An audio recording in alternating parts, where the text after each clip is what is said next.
Halo pemirsa, Kawan Info kembali hadir mengisi ruang informasi Anda. Selama 60 menit ke depan berbagai informasi seputar Manado dan sekitarnya hingga informasi mancanegara akan kami hadirkan.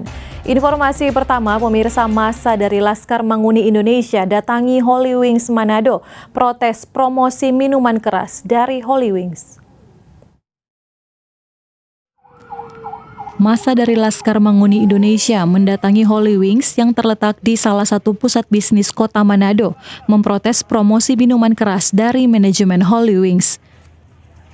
Kreativitas Holy Wings dalam mempromosikan minuman keras dinilai sudah kelewatan dan menyinggung banyak kalangan. Massa LMI juga berencana melakukan pertemuan dengan wali kota untuk meminta pemerintah mengevaluasi izin operasi Holy Wings di kota Manado. Panggilan jiwa. Karena saya orang yang plural, saya orang nasionalis.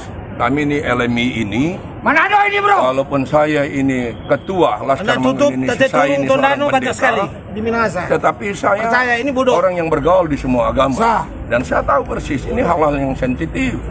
Tidak boleh botol minuman keras ditaruh nama Muhammad, baru botol yang satu taruh nama Maria. Apa sih tujuannya?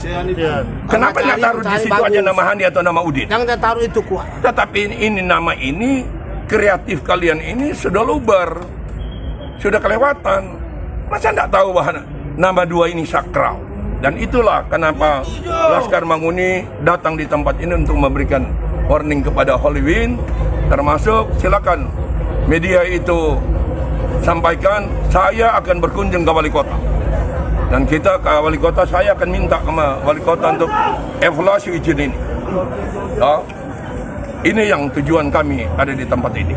Seperti diketahui, tak hanya di kota Manado, promosi minuman keras dari Holy Wings yang mencantumkan nama Muhammad dan Maria mendapat berbagai protes di sejumlah wilayah di Indonesia.